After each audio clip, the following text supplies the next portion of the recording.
같이 갈라디아서 5장 25절 말씀만 읽도록 하겠습니다. 만일 우리가 성령 안에서 산다면 우리가 또한 성령 안에서 걸어가자. 데살로니가전서 1장 5절 이제 제가 읽겠습니다. 이는 우리의 복음이 말로만 너희에게 이르지 아니하고 권능과 성령님과 큰 확신으로 이르렀기 때문이니라. 우리가 너희를 위해 너희 가운데서 어떤 사람이 되었는지 너희가 아는 바와 같으니. 저는 오늘 이 말씀을 가지고 성령님과 믿음 생활과 영적 성장이라는 제목으로 말씀을 선포하고자 합니다. 성령님께서는 우리가 잘 알다시피 삼위일체의 삼위일체 중에서 제3위의 인격이신 것을 우리는 잘 알고 있습니다. 그분은 하나님으로서 가장 겸손하신 분이라고 일컬어집니다. 그러나 성경은 그분 역시 찬양을 받으셔야 할 분이시고, 또 우리가 구원받은 목적 중에 하나가 삼위일체이신 바로 이 성령님의 그 영광을 찬양하는 것입니다. 그분은 창조에도 관계하셨고 예수님의 또한 생애에 관여하셨습니다. 어린 시절에도, 또 예수님의 어린 시절, 예수님께서 침례 받으실 때, 또 시험을 받으셨을 때, 광야로 갈 때도 성령님에 의해서 이끌림을 받으셨죠. 또 말씀 선포를 위해서 기름 부으심을 받으셨고, 또 기적과 고난과 부활에도 관여를 하셨던 분입니다. 그분은 우리의 구원에도 관여하시고, 또 우리의 내주, 우리 안에 내주하시는 일에도 또 그분께서 관여하시고, 또 우리의 변화, 삶의 변화에 있어서도 성령님은 관계하시며 우리의 인도와 보호와 위로와 또 인칭과 또 우리를 보정하시고 또 말씀을 선포하게 하시고 경배하는 일에까지 성령님은 일일이 아주 세밀한 부분까지 관계하신다는 것입니다. 우리 신앙생활의 전반에 지금은 성령님께서 일하시고 우리를 인도하신다는 것들을 우리는 잊어버려서는 안 됩니다. 그분은 또한 더 나아가서 교회의 사역에도 관계를 하십니다. 전임 사역자를 부르시고 임명하는 것, 또 선교사를 선택하고 임명하는 것, 또 말씀 선포와 영적인 은사를 또 교회를 세우는 일에까지 이 성령님께서는 관계하신다는 것입니다. 나중에 사도행전을 통해서 우리가 좀 더 성령님의 역사를 보겠지만, 성령님은 이렇게 하나님의 하시는 모든 일에, 그리고 또 구속 사역에도 뿐만 아니라 또 우리와의 관계 속에서도, 또 하나님의 교회를 이루는 데 있어서도 모든 부분에서 성령님께서 관계하신다는 것입니다. 제가 이후에 말씀을 드리겠지만, 우리는 이 성령님에 대해서 알기를 지식적으로는 어떤 분이다, 뭔가를 한다라는 걸 지금 배우고 알고 있지만, 이제 이 성령님이 구체적으로 어떻게 우리 안에서 일하시는지, 또 어떻게 우리를 인도하시는지에 대해서는 우리가 잘 모르는 바가 많아요. 그래서 우리 임의대로 생각하고 그냥 추상적인 상황에서 머물러 있는데, 우리가 오늘은 좀 더 실제적인 부분들을 우리가 한번 알아보고, 우리가 이 성령님에 따라서 또 인도함을 따라서 주님을 올바르게 섬길 수 있는 그런 계기가 되었으면 좋겠습니다. 믿음의 여정에서 우리는 이러한 우리의 영적인 아주 놀라운 우리가 도우미를 두고 있다고 할 수 있고, 또 우리의 위로자가 되시고 인도자이신 우리는 성령님을 의지하지 않으면 우리의 이러한 사역들을 제대로 지속하거나 또 유지할 수 없을 것입니다. 신자는 또한 하나님께서 영적 성장을 추구하도록 부름을 받았고, 성령님께서는 이러한 영적 성장에 있어서도 중추적인 역할을 하신다는 것입니다.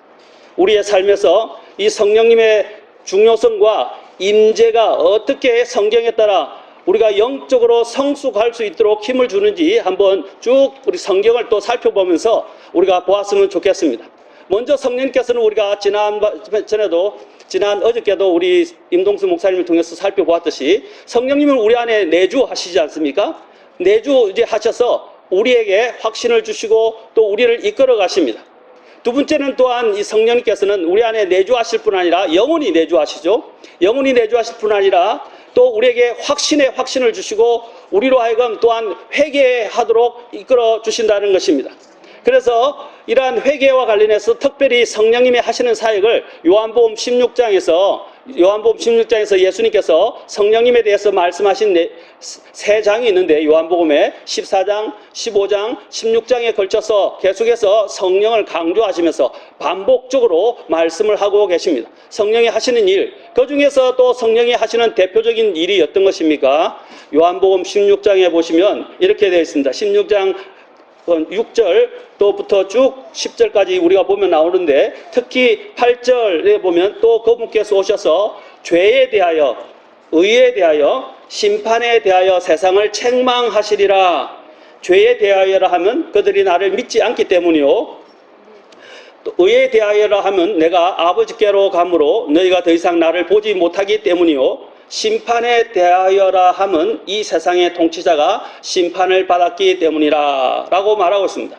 첫째, 여기서 보면 성령님께서는 세상을 책망하시고 있다고 말씀하고 있습니다. 세상은 그리스도인에게 친구가 아닙니다. 그리스도께서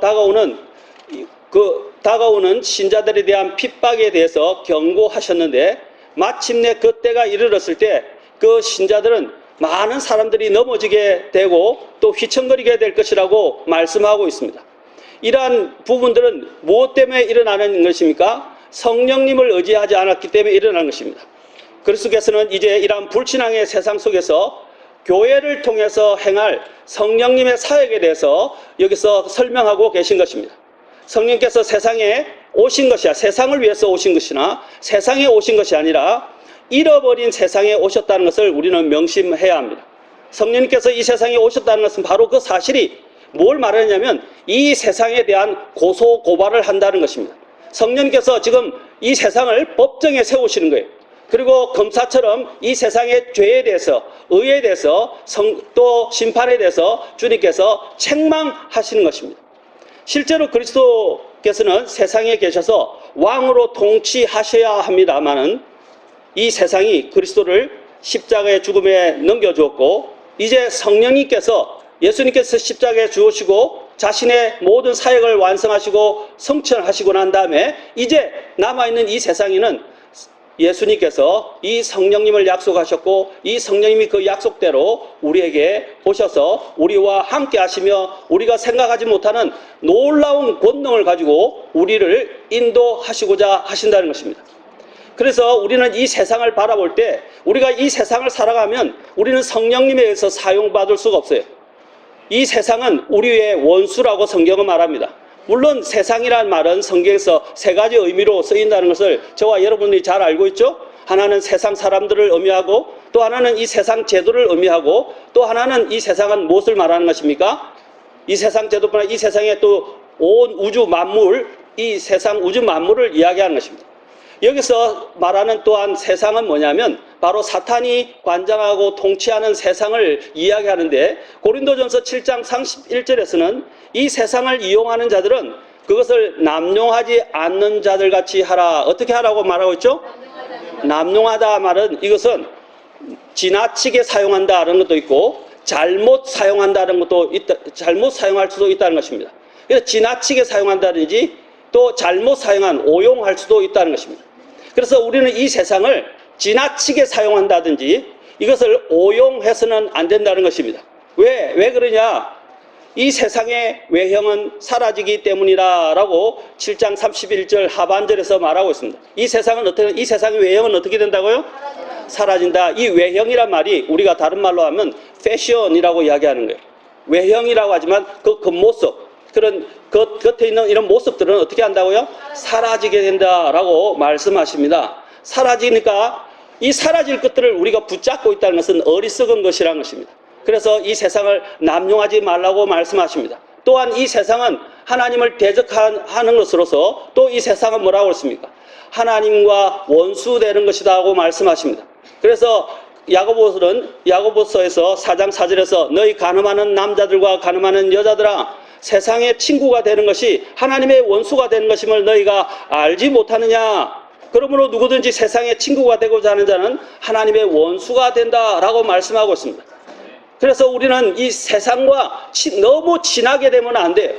그런데 많은 사실 그리스도인들을 보면 오늘날 이 세상에 빠져 있고 이 세상을 위해서 살아가고 이 세상의 모든 것이냐 생각하고 있고 이 세상에서 영원히 집을 짓고 살 것처럼 생각한다는 것입니다.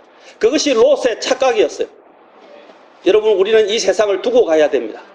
그리고 이 세상은 하나님을 기쁘시게 할 수 없고 오히려 하나님을 대적합니다.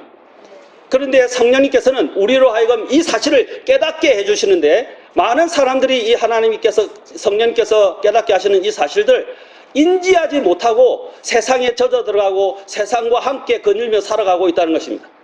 여러분, 세상과 친구가 되는 것이 뭐라고요? 하나님과 원수가 되는 것이다 라고 말합니다. 그 뒤에서 이렇게 말합니다. 우리 안에 거하는 영이 시기하기까지 욕심을 내는도다. 우리 안에 계시는 영이 어떻게 한다고요? 시기하신다 그래요. 왜? 우리는 원래 하나님의 것이었는데, 하나님과 함께 동행하고 하나님과 함께 짝지어서 살아가야 되는데, 우리의 짝이 되시는 하나님을 덩지고 이 세상의 눈길을 빼앗기면 어떻게 되겠어요? 우리 제사님들, 여기 김 목사님, 만약에 김 목사님이 사모님을 놔두고 다른 데 한눈을 팔면 큰일 나겠죠. 큰일, 집에서 쫓겨나게 될 것 같아요.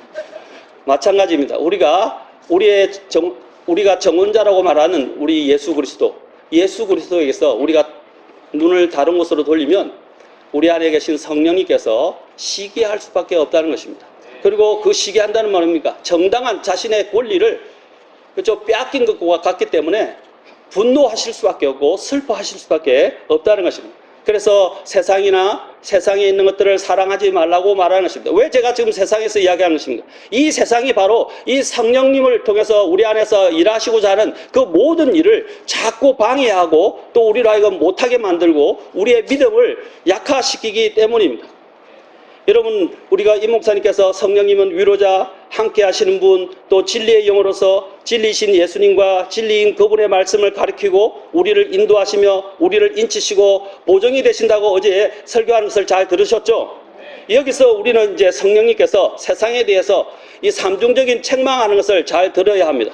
첫째는 죄에 대해서라고 말씀하시고, 두 번째는 의에 대해서라고 말씀하시고, 심판에 대해서라고 말씀하십니다. 자, 죄에 대해서라고 이야기할 때 이 세상에 대해서는, 이 세상은 이 죄에 대한 심판은 어떤 것입니까? 책망은 어떤 것입니까?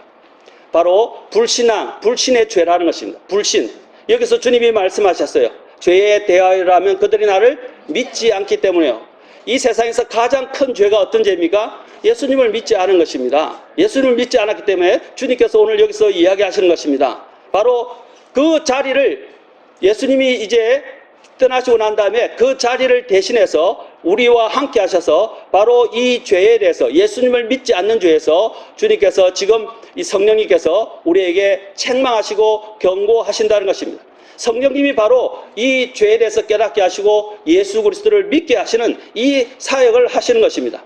그래서 성령님께서 우리 안에 그분을 믿는 자는 정죄를 받지 아니하나니, 믿지 아니한 자는 이미 정죄를 받았으니 이는 그가 하나님의 독생자의 이름을 믿지 아니하였기 때문이라 라고 요한복음에서 사도 요한이 이야기한 것처럼, 바로 우리가 이 예수님을 거부하고 믿지 않는 자들을 이 성령님께서 그 자리에서 이제 우리에 대해서, 모든 사람에 대해서 책망하신다는 것입니다. 두 번째로는 의에 대해서라고 말씀하셨는데, 여기 보면 의에 대하여라 하면 내가 아버지께로 가므로 너희가 더 이상 나를 보지 못하기 때문이라 라고 말씀하십니다.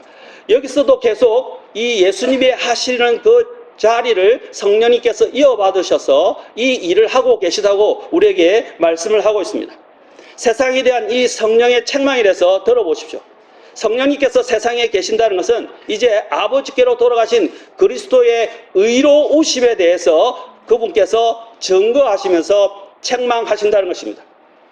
이 땅에 계시는 동안 그리스도께서는 마치 사기꾼처럼, 미치광이처럼, 거짓말쟁이처럼, 또 죄인처럼 주님께서 취급을 받으셨어요. 그리고 비난을 받으셨습니다. 그러나 이 땅에 성령이 계시다는 것은 무엇을 말해주는 것입니까? 아버지께서 그 아들을 일으키셔서 하나님의 아들이심을 나타내 보여주셨고, 또 성령 하나님께서 그 아들을 받아들이셨다라는 것을 이야기하는 것입니다.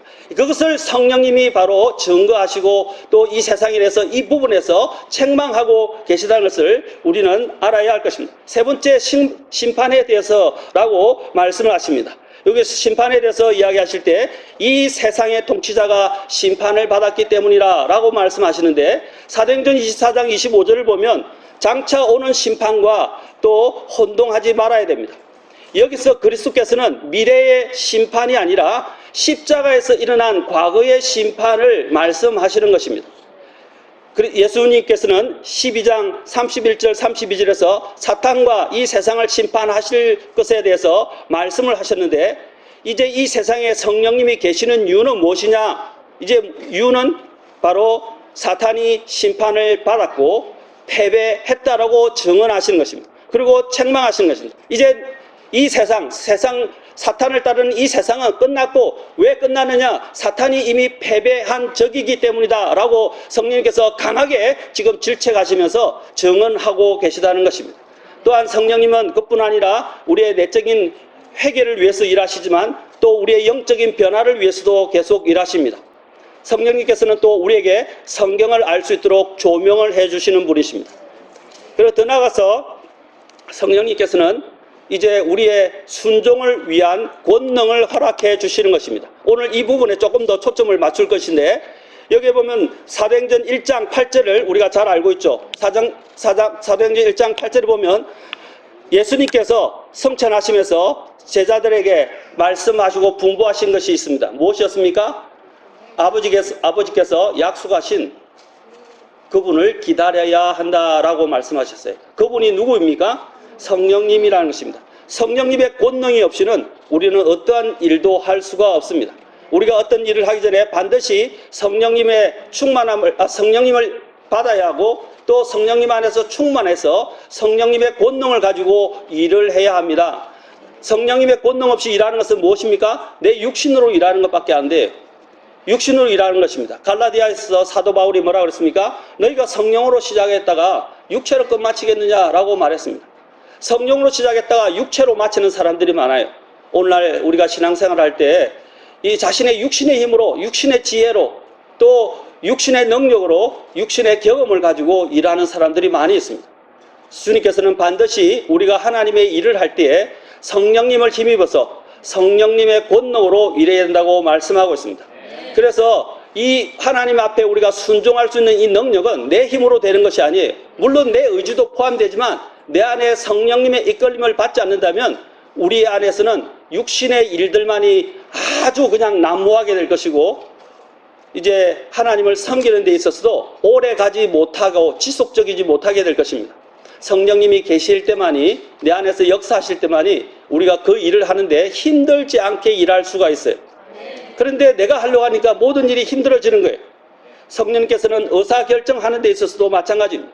항상 성령님이 개입하셔서 그렇게 우리가 의사결정을 하는데도 의사결정을 할 수 있어야 됩니다. 나중에 그 사례를 사도행전 13장을 통해서도 또 사도행전 다른 곳을 통해서도 잠깐 살펴볼 것입니다. 또 성령님께서는 우리의 기도와 중보 기도에도 관여하신다는 것입니다. 성령님께서는 어떻게 하십니까? 우리의 연약한 가운데서 우리가 정말 말할 수 없는 탄식으로 우리를 위해서 중보 기도하시는 분이십니다. 또 중보 기도하실 뿐 아니라 하나님의 뜻이 무엇인지를 가장 잘 아시는 분께서 우리로 하여금 그 하나님의 뜻이, 최상의 뜻이, 바른 뜻이 무엇인지를 알게 하시고 그 뜻에 따라 이제 또한 기도하게 하시며 또 일하게 하신다는 사실입니다. 성령께서는 우리를 위해서 중보, 우리의 피로, 우리가 정말 구할 것들을 알지 못하는 부분에서까지 우리의 필요를 아시고 우리를 위해서 중보하실 뿐 아니라 이제 우리가 그 성령님 안에서 이제 기도하는 법을 배우게 하시고 성령님 안에서 인도함을 받고 성령님 안에서 살아가며 성령님 안에서 걸어가도록 인도하신다는 것입니다. 그래서 오늘 본문이 뭐였어요? 성령 안에서 살면 성령 안에서 걸어가라 라고 말하고 있는 것입니다. 성령 안에서 살면 성령 안에서 걸을지니라. 그리고 또한 성령님은 우리 기도를 통해서 또 우리의 기도를 우리를 위해서 중보하실 뿐 아니라 우리의 기도를 돕는 분이시라고 말씀하고 있습니다. 여러분 이것들이 추상적으로 보이지만 여러분 기도를 깊이 하고 기도를 많이 하고 많이 한다고 다 되는 건 아니지만 기도를 제대로 하기 시작하면 내 안에서 성령님께서 어떻게 기도해야 되는지 누구를 위해서 기도해야 되는지 그것들을 가르쳐 주시고 인도하시기 시작합니다. 때로는 내가 이것을 기도하려고 기도했는데 보니까 때로는 성령께서 영 다른 곳으로 인도하시면서 그것을 위해서 간절하게 기도하라고 인도하실 때도 있다는 것입니다. 때로는 또 내가 기도하고 있는데 내가 잘못 기도하고 있으니까 자꾸 말씀을 통해서 이건 아니다, 이건 아니다, 이거다, 이거다 하면서 성령님이 인도하실 때가 있다는 것입니다. 그것이 바로 여러분 성령님 안에서 기도하고 있다는 것입니다. 내 뜻을 구하고 내 영광을 구하는 것이 아니라 하나님의 뜻을 구하고 하나님의 영광을 위해서 일하도록 성령님은 우리를 위해서 기도해 주실 뿐 아니라 또 우리가 그렇게 기도하도록 우리의 기도를 돕는 분이시라는 것을 우리는 잊지 말아야 됩니다. 주님께서 우리에게 하신 말씀은 모든 것들이 이 생명이며 우리의 능력이 된다는 것입니다. 성령님께서는 바로 이렇게 말씀 안에서 우리의 삶을 인도하신다는 것을 잊지 말아야 됩니다. 또한 성령님께서는 우리의 열매에도 관계하십니다. 특히 열매 중에서 성령님이 강조하시는 열매가 어떤 열매입니까? 바로 이 성령님의 열매, 인격적인 열매에 대해서 말씀하고 계십니다. 제가 요즘 교회에서 성령의 열매를 시리즈로 지금 계속 하고 있는데 이 인격적인 성령께서 인격적인 그분과의 관계를 통해서 이런 인격적인 열매가 먼저 나와야 된다고 우리에게 말씀하시고 그 위에 이제 그 외에 다른 열매들이 많이 있습니다. 그 중에 대표적인 것이 구령의 열매도 그 중에 하나라고 이야기할 수 있겠죠. 이 인격적인 이런 열매는 어디서 나오는 것입니까? 우리가 성령님께 우리 자신을 내어드릴 때 성령님께서 우리를 통제할 때만 가능한 것입니다. 그래서 에베소서 5장 18절에서 뭐라고 말했습니까? 포도 음료를 과하게 마시지 말라라고 말씀하시면서 뭐라고 마시고 지나치게 마시지 말고 성령님으로 오직 성령님으로 충만하라라고 말씀하고 계십니다. 포도 음료를 왜 번역했느냐? 여러분 성경에서 와인은 첫째는 과실을 이야기합니다. 바로 과실에서 나온 즙을 이야기하는 과실즙을 이야기하는 거예요. 두 번째로는 이제 이 포도 음료는 와인이라는 것은 술을 말하는 것입니다. 술. 그래서 두 가지가 다 있는데 이걸 우리가 구분하기가 어려워요. 이것은 문맥을 통해서만 구분해야 됩니다. 어떤 특정한 부분에 잘못하게 되면 심지어는 우리가 다른 성경들을 보면 하나님께 술을 부어드리는 그런 일까지 생기게 됩니다. 그리고 우리가 조심을 해야 돼. 그래서 이게 포도 음료가 맞아요. 또 포도 음료라는 것은 언제 이것이 포도가 바뀌어져서 술이 될지 우리가 가늠할 수가 없어요. 조금씩 이 알코올 농도가 들어서기 시작하면서부터 이것이 언제 우리가 그 약간씩 변하게 돼 알코올 성으로 변하게 될 때 그걸 조금씩 마셨는데 그 포도 음료가 어떻게 됩니까? 이제 술이 돼서 취하게 될 수가 있는 거죠. 그래서 우리 건번역에서는 포도 음료라고 사실 번역을 한 것입니다. 포도 음료도 그 당시는 조심해야 됐어요. 그런데 이 포도 음료는 뭘 말하는 것입니까? 세상의 기쁨을 말하는 것입니다. 세상을 대변하는 것입니다. 그래서 이 포도 음료, 세상을 의미하는 그것들에 너무 과도하게 집착하고 그 즐거움에 빠지지 말라고 말하는 것입니다. 그러면서 뭐라고 했어요? 성령님으로 충만하라. 성령님으로 충만한다는 것은 바로 여러분 우리가 알코올을 많이 마시면 알코올의 지배를 받듯이 알코올에 의해서 지배당하듯이 성령님의 지배를 받는 사람이 바로 성령 충만한 사람입니다. 그래서 성령님의 지배를 받아라고 말씀하시는 것입니다. 그때 언제 성령님의 지배를 받게 됩니까? 우리 자신을 주님께 내어드릴 때 순종을 통해서 하나님께서 그렇게 역사하신다는 것입니다. 성령은 모든 신자의 삶에서 영적 성장의 아주 신성한 유모와 같다고 말씀할 수 있습니다. 성경은 영적 성장을 위한 우리의 음식이고 양식이고 필수 영양분입니다. 그런데 성령은 뭐라고요? 이것들을 통해서 우리를 먹이시고 우리를 성장시키시는 유모와 같은 분이 바로 영적인 유모와 같은 분이 바로 이 성령님이십니다. 우리는 성령님의 내주하심, 성령님의 확신과 또한 회개의 인도하심, 또 변화, 조명, 순종의 권능, 중보기도, 성령의 열매에 대해서 살펴봤는데 이 모든 것들이 영적 성숙을 위한, 영적 성장을 위한 여정의 필수적인 측면이라는 것입니다. 그래서 우리가 이러한 부분들을 소홀히 하게 되면 나중에는 지쳐서 인간적으로 가다가 육체로 모든 것들을 완전하게 하고자 하는 이러한 인간적인 모습으로 전락하게 된다는 것입니다. 그러므로 우리는 어떻게 됩니까? 항상 성령 안에서 시작했다면 성령 안에서 아까 이야기한 대로 살아야 되고 성령 안에서 살고자 한다면 성령 안에서 걸어가야 된다는 것입니다. 그러지 않는다면 우리는 우리의 영적인 모든 패턴을 잃어버리게 될 것입니다. 사도행전에서 성령님의 역할과 역사를 한번 보도록 하겠습니다. 사도행전에서 성령님의 역할과 역사를 보면 여러분 사도행전을 뭐라고 말하고 있습니까? 사도행전을 우리가 사도행전이라고 이야기하지만 또 어떤 분은 누가행전이라고 말합니다. 누가가 기록했기 때문에 누가행전이라고 말합니다. 또 사도행전을 어떤 분은 또 바울을 중심으로 대부분 다 기록됐기 때문에 바울행전이라고 부르기도 합니다.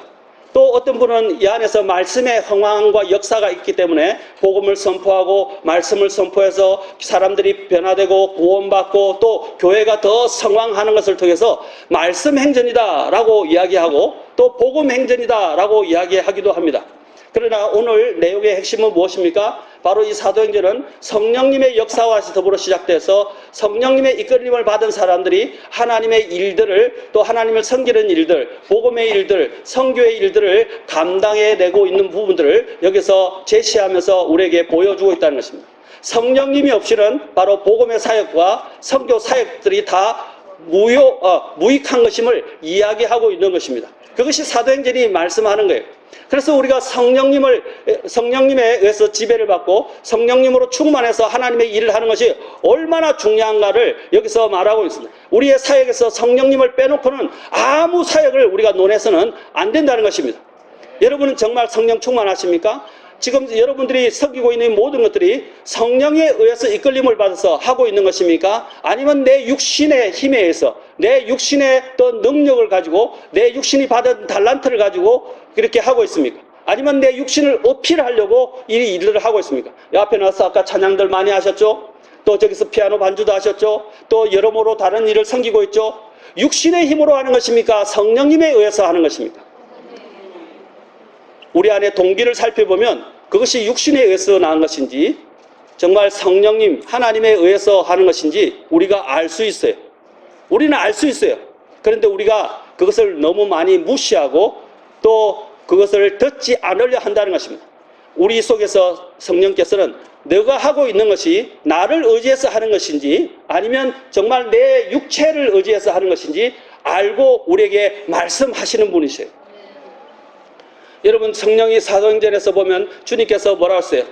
아버지께서 보내실 성령을 받기까지 기다리라 라고 말씀하시고 사도행전 1장 8절에서 뭐라고 하셨습니까? 오직 성령님이 너에게 임하시면 그렇죠? 너희가 이제 온 곳으로 가서 하나님의 이 말씀을 땅끝까지 전하라 라고 말씀하셨죠.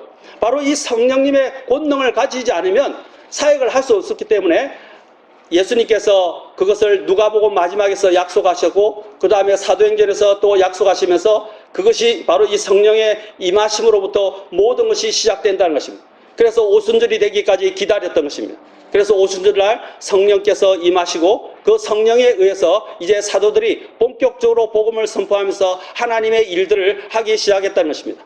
그래서 이 성령을 우리가 소홀히 여기면 안 되네. 사도행전의 역사는 바로 이 성령님의 인도하심과 역사였다는 것을 잊어버려서는 안 됩니다. 더 나아가서 또 성령께서 어떻게 하십니까? 그 정인의 삶을 살게 하시겠다고 하셨습니다. 그 정인의 삶을 살게 하는데 우리는 권능이 필요해요. 나의 권능이 아니라고 그랬어요. 성령님의 권능이, 그렇죠? 그 권능이 바로 그 사람으로 하여금 땅끝까지 이르러서 복음을 전하게 한다는 것입니다. 많은 선교사들이 선교에 헌신을 했어요. 그런데 통계해 보니까 요즘 현대 선교사들이 헌신을 했는데 특히 중국 같은 데나 이런 제3지대에 가서 헌신을 했는데 얼마 있다가 얼마 견디지 못해서 다 돌아온대. 다 돌아와. 그 다음에는 다시 안 돌아간대.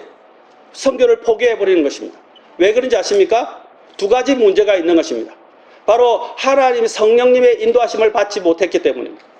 두 번째로는 하나님 주님과 또 매일 이런 올바른 관계, 주님과의 관계가 있어야 우리가 힘을 얻게 되죠. 성령님이 나 안에 있어야 내가 그 힘을 가지고 일할 수 있어요. 그런데 어떻게 하면 자기 힘으로 자원을 하고 선교지로 가니까 어려움이 오기 시작하니까 어떻게 모든 걸 포기해 버리는 거예요. 그 다음에 그 자신이 부르심을 받았다는 그 부르심도 다 내팽개쳐버리고 돌아가 버리는 것입니다. 여러분 우리가 사역을 할 때 제일 중요한 게 이것은 평신도나 또 여기 있는 사역자나 또 여기 부르심을 받은 모든 자나 상관없어요. 중요한 것은 뭐냐면 바로 성령님의 인도하심과 부르심에 응해서 하는 것입니다. 그러면 누가 책임지시는 것입니까? 성령님이 책임지시는 거예요. 그런데 우리는 뭐냐면 우리가 자꾸 내 힘으로 모든 걸 책임지려고 하고 내 힘으로 모든 걸 다 하려고 한다는 것입니다. 어떤 사역자들 중에는, 사역자 예비 중에는 그런 사람도 있어요.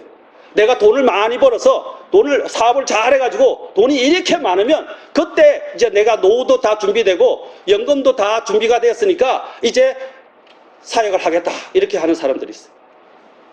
그것은 사역이 아니에요. 하나님은 그렇게 부르시지 않으세요.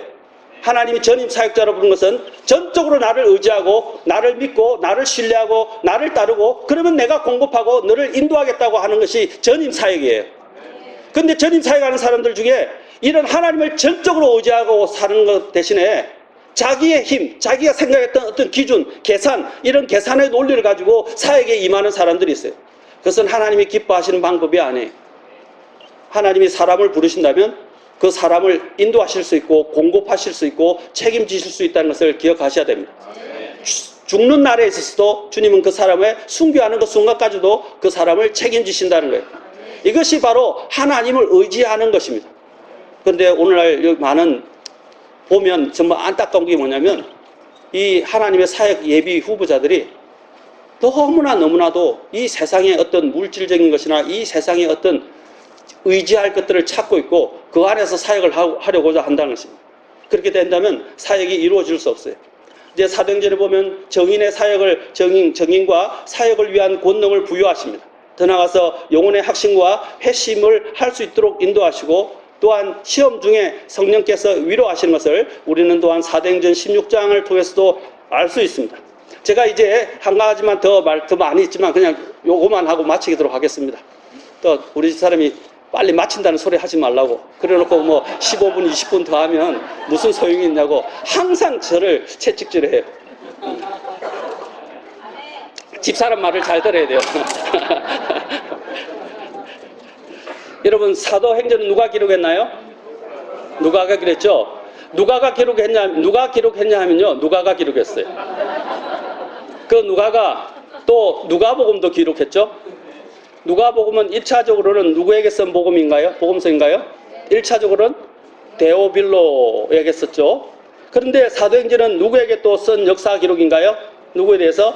누구에게 1차적으로 쓴 거죠? 그것도 데오빌로라고 되어 있어요. 그런데 누가복음의 첫 부분과 사도행전의 첫 부분을 잘 보십시오.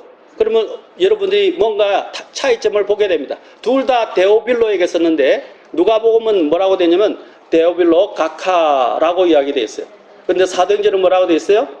그냥 데오빌로여라고 되어 있어요. 왜 이렇게 되었을까요? 왜 그렇게 그 차이를 여러분 보십니까? 누가복음은요 아직도 주 예수님을 몰랐거나 이제 갓 믿게 된 데오빌로 가카에게 쓴 것입니다. 사도행전은 예수님을 이제 믿고 영접한 데오빌로 형제에게 쓴 것입니다. 그래서 가카라는 호칭이 사라지게 된 것입니다. 이제 그에게 사도들을 통해서 놀라운 복음과 교회의 역사를 이루신 성령의 역사에 대해서 더 자세히 알게 하고자 바로 이 사도행전을 기록한 것입니다. 그래서 우리의 믿음에는 영적 성장과 관련해서 성령님과 영적 성장과 관련해서 두 단계가 있다는 것입니다. 하나는 바로 누가복음적인 신자를 이야기하는 것입니다. 또 하나는 사도행전적 신자를 말하는 것입니다. 누가복음적 신자는요 예수님을 몰랐다가 알고 예수님과 가까워지게 되고 또 예수님을 어느 정도 알게 된 사람을 이야기합니다. 그래서 그들이 교회를 그냥 다니고 이렇게 하지만 하나님이 주시는 이러한 산 체험이 없어요. 그리고 또한 무엇이 옳은지 또 무엇이 옳지 않은지 또 어떤 길로 가야 되는지 또 아닌지 어떤 것이 하나님의 뜻인지 아닌지 분별할 수 있는 능력이 없어요. 그냥 교회에 오는 것에서 모든 것들을 거치게 된다는 것입니다. 또 예수님에 대해서는 예수님에 관하여는 알지만 예수님을 진짜 산 체험으로 알고 깨닫고 또 성경의 그 진리를 지식적으로 아니라 지식적으로만 알고 있는 사람이 바로 누가복음적 신자라고 이야기할 수 있습니다. 그런데 우리가 거기에만 머물러 있어서는 안 됩니다. 예수님이 나를 위해서 죽으시고 장사되고 부활하셨다 하는 거기에만 머물러 있으면 안 된다는 거죠. 히브리 그리스도인들 오늘 우리 교회에서 공부를 했었지만 히브리 그리스도인들의 문제가 뭐였습니까? 항상 그리스도의 교리의 기초 원리에만 머물러 있었다는 것입니다. 그래서 사도 바울이 뭐라고 합니까? 6장에 보면 완전함 가운데로 나아가자라고 말하는 것입니다. 그들은 계속 기초 원리에만 머물러 있었어요. 그래서 사도 바울이 너무 안타까워서 너희가 여전히 나이로 말하면 영적인 교사가 되었어야 할 터인데 왜 아직도 어린아이, 젖만 먹는 어린아기 수준에 머물러 있는가 하고 그들을 책망했다는 사실입니다. 우리가 거기에만 머물러 있는 사람을 누가복음적 신앙을 가진 사람, 신자라고 이야기할 수 있습니다. 우리는 그 지식적인 신앙만 가지고는 부족합니다. 사도행정적인 그러한 신자로 변화되어야 합니다.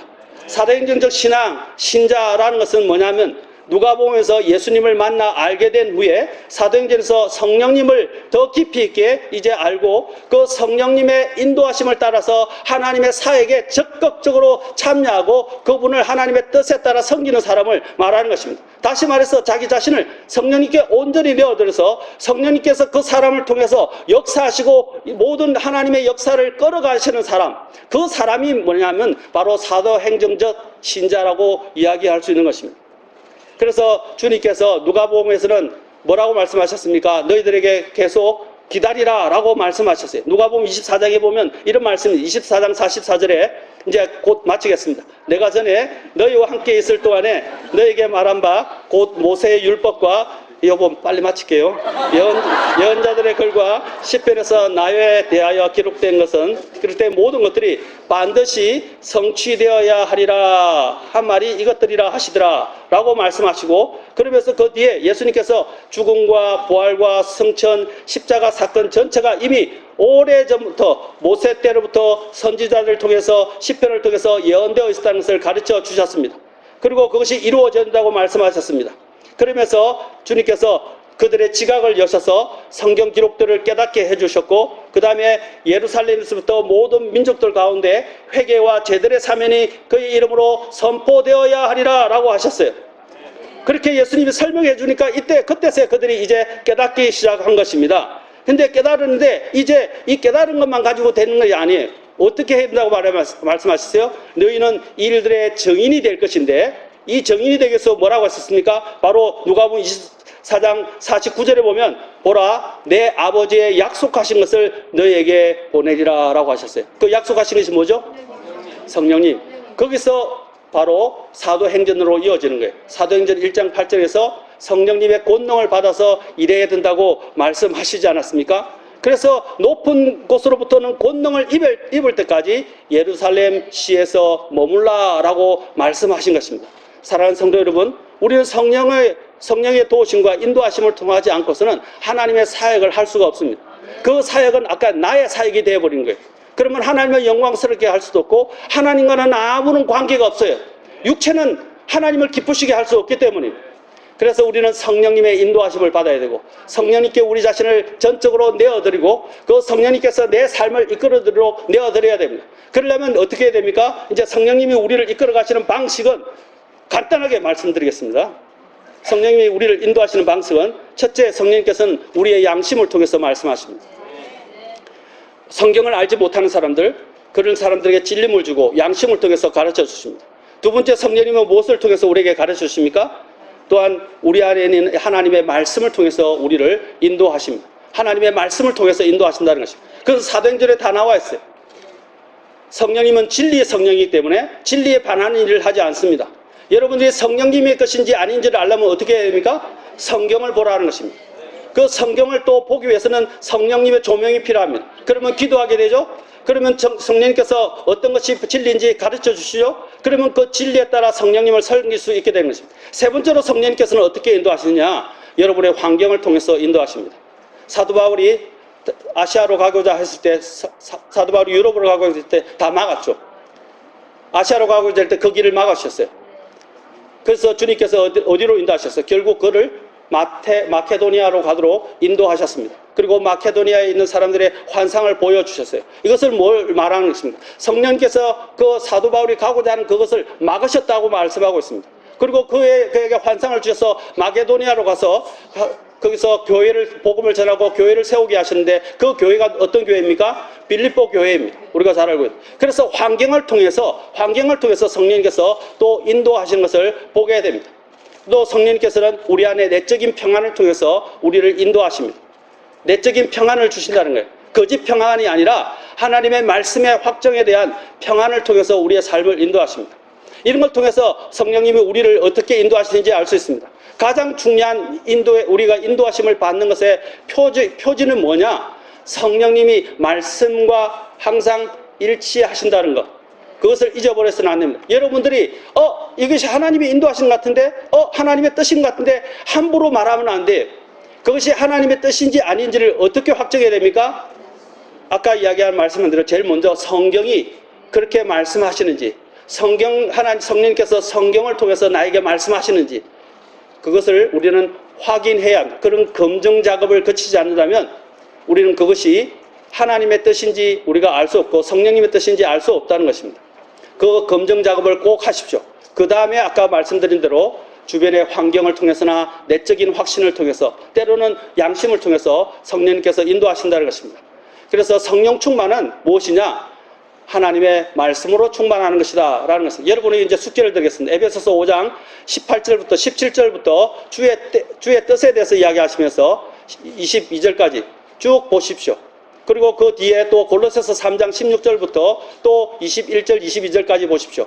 거기에 보면 성령 충만한 것과 말씀 충만한 것들의 그 결과가 똑같이 나온 것을 보게 됩니다. 영적인 노래로 노래하고, 그 다음에 또 시편을 짓고, 그 외에 또 더 나가서 감사하는 사람이 되고 또 복종하는 사람이 되는 것을 보게 됩니다. 이 모든 결과가 똑같아요. 왜? 진리의 성령께서는 우리를 진리로 인도하시기 때문입니다. 그래서 여러분들이 가장 성령님을 실제적으로 알고 성령님을 따를 수 있는 방법은 뭐냐? 하나님의 말씀이 뭐라고 가르치는지 주목해 보시고, 그 말씀을 통해서 하나님이 기도를 하시면 여러분들에게 그 기도를 통해서 하나님이 이것이 하나님의 뜻이라는 것들을 환경을 통해서나 또한 이제 주변에 있는 영적인 사람들을 통해서나 또 그것들을 통해서 이것들이 다 합의를 되면서 이것이 하나님의 뜻이구나 알게 하신다는 거예요. 성질 급하지 마십시오. 좀 기다리세요. 하나님의 뜻을 보여줄 때까지 기도원처럼 하나님의 뜻이 부합돼서 보여줄 때까지 기다리시기 바랍니다. 그러면 여러분들은 하나님 앞에 나가는 데 있어서 더욱더 영적 성장을 하며 하나님의 권능을 보게 되고 또 체험할 수 있게 될 것입니다. 그러한 모든 우리 성도님들이 되실 수 있기를 주의 이름으로 축복합니다. 기도하시겠습니다. 오늘 자리에서 잠깐 일어서시겠습니다. 오늘 이 자리에서 나는 정말 성령님의 인도하심을 받고 있습니까? 나는 누가복음적 신앙인입니까? 아니면 사도행전적 신앙인입니까? 나는 성령님을 인도함을 받고 있습니까? 아니면 나는 육체로, 성령으로 시작했지만 육체로 완전해지고자 하는 사람입니까? 오늘 내 자신을 한번 보십시오. 정직하게 내 내면을 돌아보십시오. 나는 혹시 육신의 힘으로 주님을 섬기고 있지 않습니까? 그냥 주님을 믿고 구원받았다는 것 때문에 머물러 있는 누가복음적 신자는 아닙니까? 오늘 주님께서 성령 충만을 입고 하나님의 말씀을 통해서 하나님의 이런 사도행전적 이런 사역에 참여할 수 있는 그런 성령님의 권능을 입어서 그런 사역에 참여할 수 있는 성도가 되게 해달라고 기도하시지 않겠습니까? 오늘 성령님께서 여러분의 마음속에 찔림을 주시면 순종하십시오. 성령님은 순종하는 사람들을 통해서 역사하십니다. 오늘 말씀하실 때 거부하지 마십시오. 오늘 주님이 부르실 때 오늘 결단하시고, 오늘 아직도 예수 그리스도를 알지 못하는 분이 있다면 예수님을 먼저 만나십시오. 그것이 시작입니다. 성령의 역사의 시작이 되는 것입니다. 예수님을 영접하셨다면 오늘 자기 신앙들을 한번 돌아보시고 주님 앞에 나와서 결단하시는 시간이 되길 바랍니다. 기회를 미루지 마십시오. 오늘이 주님에게, 여러분에게 성령의 권능을 입어서 하나님의 일을 할 수 있는 기회가 될 것입니다. 나오시지 않겠습니까? 나오실 분 기도하시겠습니다. 나오십시오. 앞으로 나와서 기도하십시오. 내 자신을 돌아보십시오. 정말 나는 육신적으로 일했는지 성령님의 이끌음을 받고 있는지, 나는 성령님으로 충만한지, 성령님의 충만은 또한 말씀 충만입니다. 나는 성령님이 내게 가르쳐주시는 것까지 그걸 정말로 제대로 알고 그 말씀대로 나는 따르고 있는지. 하나님께서는 겸손한 자에게 은혜를 주십니다. 상하고 통회하는 영에게 하나님께서는 은혜를 주십니다.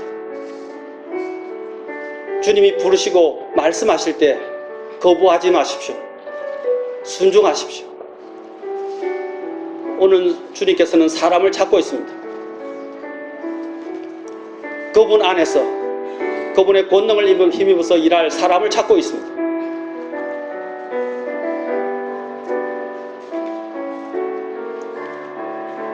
내 인생을 돌아보십시오. 나는 어떤 그리스도의 삶을 살아왔습니까? 아직도 누가복음적 신앙인은 아닙니까? 이제는 사도행전의 그러한 역사에 참여하는, 하나님께서 그런 역사를 위해서 나를 사용하는 그러한 그리스도인이 되지 않겠습니까?